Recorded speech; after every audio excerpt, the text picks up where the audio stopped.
Hey everyone, how you doing today? It's Vicious, and I've got some more Dungeon Defenders tutorials for you. I'm very proud to show you this one today because this is one that I have been stumped with for a very long time. I was wanting to get the Crystal Tracker for my Huntress, and to do so you have to beat Warping Core on Insane. And all my tutorials so far have really been solo tutorials, and this is one of those things that simply is actually much harder solo, I think, than in a group, because of the way the stage works. If you're not covering multiple areas at once, the core warps to that place you're not at and it dies pretty much instantly due to something exploding it or shooting it with arrows. And so I've been messing around with different builds here and there. I've been searching for other people's builds here and there, and everything has failed miserably. So I finally came up with my own original build that is like no one else's, and it's worked for me every single time so far. So let's continue on and show you that build, because I'm not going to keep it to myself. I'd like to share. One thing people always ask for is my stats on my characters. So we're going to be using my apprentice. I have some pretty decent stats on his stuff. He's got 100 on the health, 208 on the attack, 111 on area of effect, and 135 on attack rate. Those aren't going to be as important. You know, there are diminishing returns and whatnot, but you know, the closer the better. We're going to be using a monk. Tower. We've got 164 on health, 183 on strength, 105 on radius, and 114 on speed. Radius might be important. My build actually kind of takes into consideration the size of my aura, so you might want to be close to this number. And while not 100% necessary, I will be using my Huntress just to help with DPS. You will have to fight the Ogre. And so hero build here, 114 health, 183 attack, 106 speed, maxed out piercing shot with 106. I'm using a Godly Sicarius and also an Animus. So playing this solo, we have to fight the timer. That's actually what really makes Insane, well, one of the things that makes Insane very difficult versus the hard. You still have to manage to be everywhere at once on hard, but at least you can build everything at your own leisure. Challenges. Warping Core. Okay, here we go. I'll try to talk about the reason I'm doing everything and what made me come up with that idea for the build as I go, but considering I'll be under pressure, then I might not be able to explain everything as much as I would like. First thing we're going to do is we're going to be putting down magic missile towers in the middle of the rear, whatever you want to call that, railing. The reason I'm putting them here is because it's going to guard my stairwells, and it's far enough back that mobs can't get behind it, so it kind of guards everything else.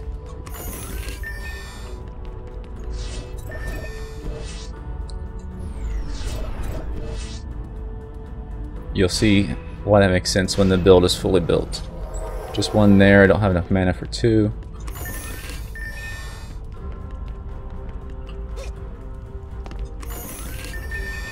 All this has been very much tweaked for specific reasons. I've really had a lot of thought put into this build.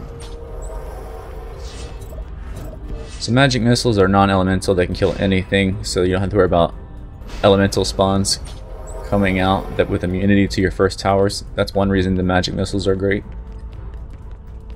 And we're going to go ahead and start the first wave here. Crystal spawns in the center when you start the game, so you're pretty safe on this first wave. Because of the positioning of these magic missile towers, like I said, nothing can surround them and get behind them and beat them to death. So you don't have to worry about your towers being beaten up to death while you're not there to guard them.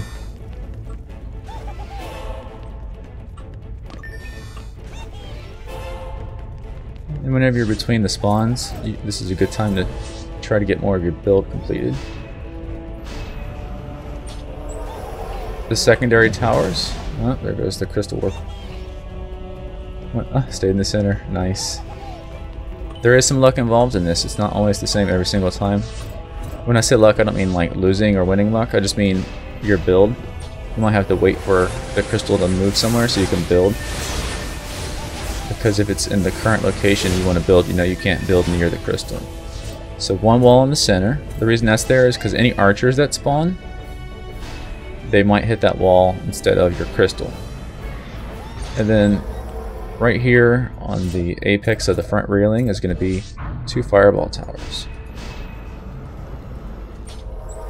That is the apprentice build for each of these main 3 sections.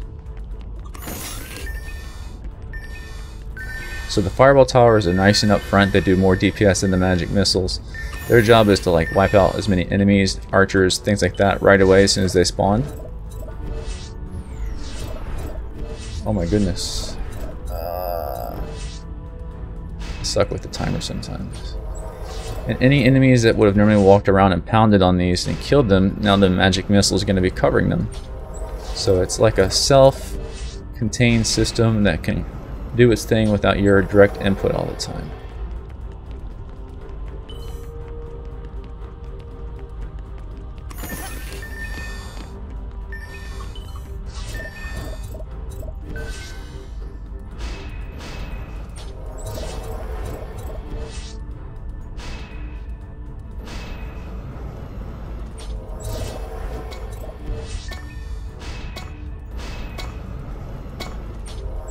Alright, now let me show you the bottom. We're going to have a fireball tower right here where it can cover the stairwell and the door, both spawn areas. Now, the crystal lands right here. We want line of sight from that spawn point, like straight ahead, put the wall. This is so archers and things are going to have to hit that first. Stand where the crystal would spawn, look at line of sight right about there on the stairwell. That's where archers would stand and hit your crystal. And put yourself a wall. Also, any zippies that run down, they're going to run into that wall instead of into your crystal.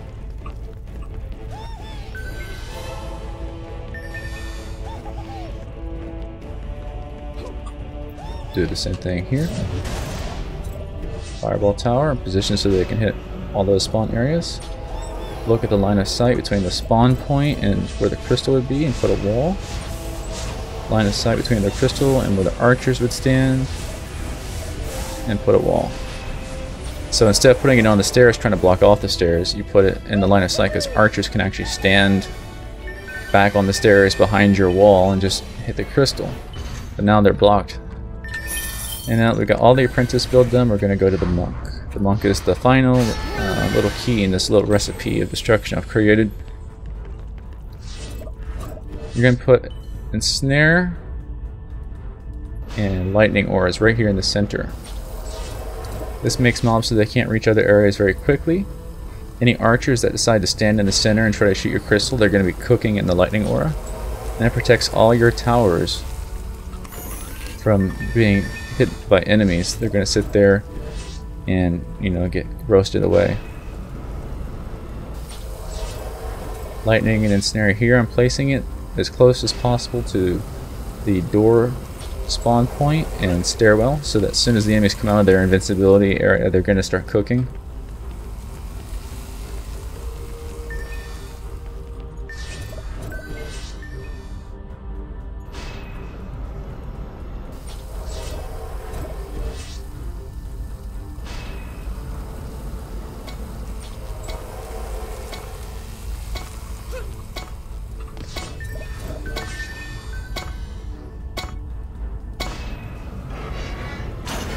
And you can also put it directly on top of where the crystal would be.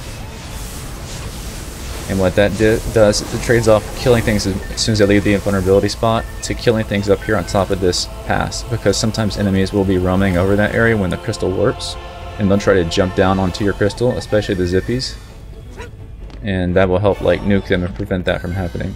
So it's kind of a your choice thing at that position. And this is what I mean by luck. Like I cannot place my auras right now at this location because the crystal's at this location. So when I said luck, I didn't mean luck that you'll win. I meant luck that you have to wait on the crystal.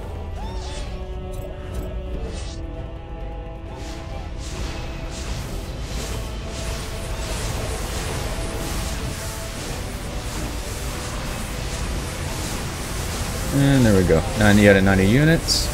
Very self-contained system. We got protection from archers and stuff with the walls. We got slow auras preventing things from running up and just splashing into the crystal, like zippies and stuff will generally get picked off beforehand. Now that I've got the build complete, I have no reason not to switch to my Huntress to give myself the best possible chance of winning. Since she's my hero build, she does DPS, she has speed. Because the only thing my build doesn't really have going for it is I'm not blocking off these steroids like most other builds.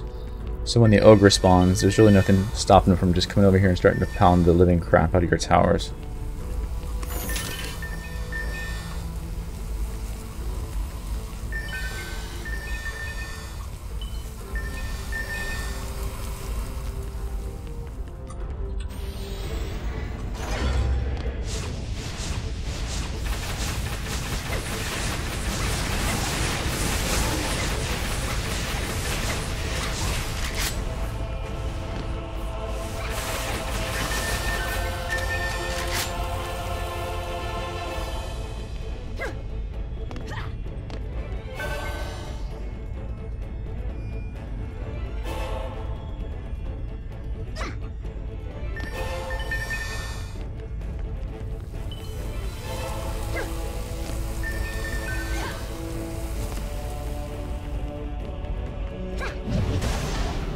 Wave 6 is always the wave the ogre comes, just so you know. And down here is your most vulnerable position. This is when you want to be careful. Zippies love to aggro from up above.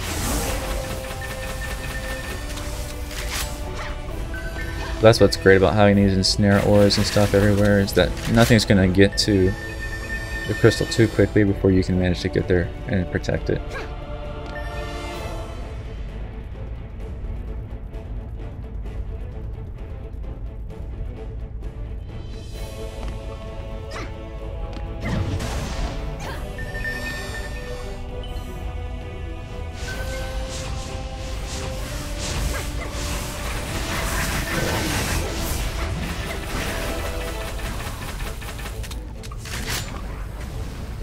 And here's actually a good spot as well for guarding those bottom positions. You can hit things from spawn. You can cover this choke here. And then anything up on that bridge, you got a good line of sight.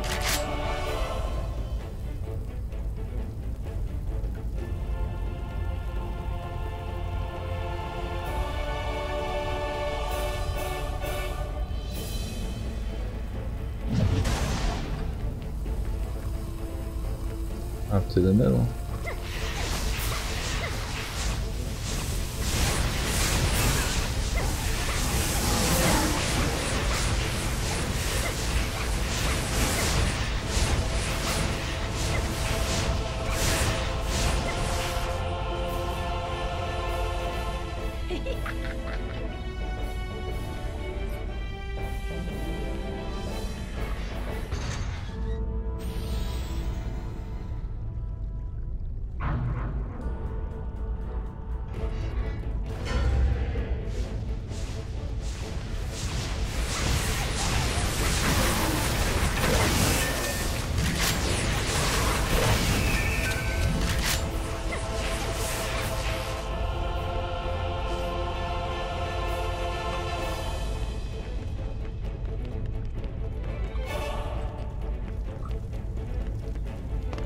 I like the idea I can just kind of run around through here too. And there's nothing blocking my path when I have to get across quickly.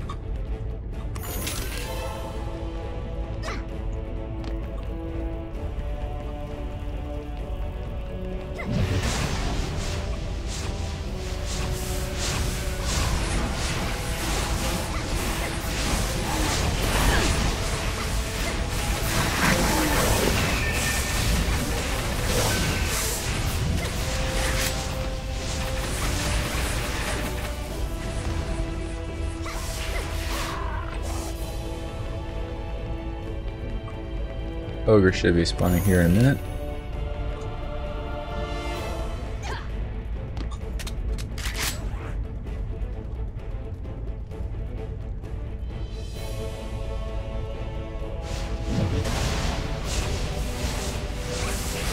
and the game conveniently decides, hey, let's put your crystal right where the ogre's gonna be.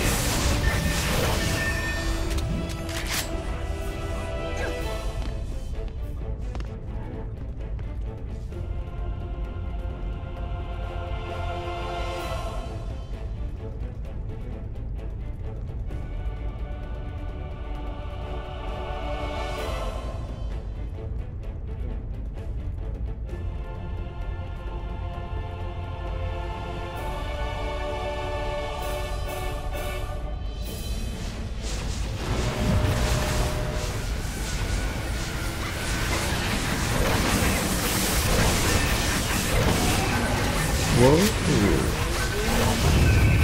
What the heck?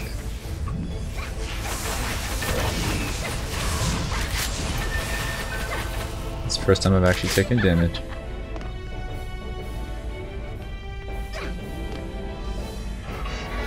I didn't even know I hit it. Oh well.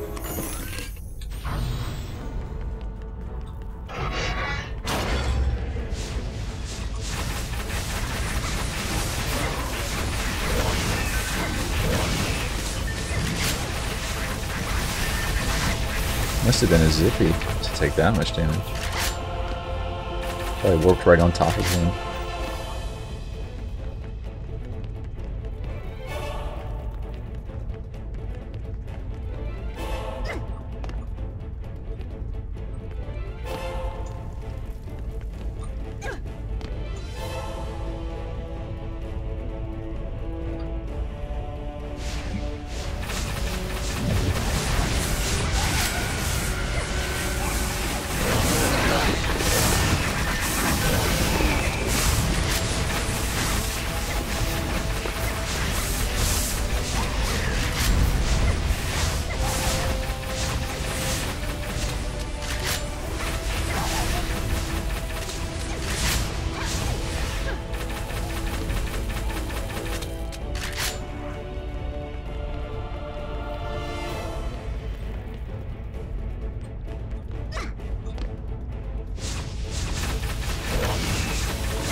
Where did you go?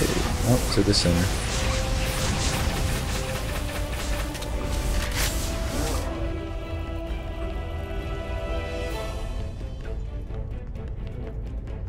It might warp one more time before we're done, but pretty sure we got this in the bag. I'll be 3 for 3, no losses.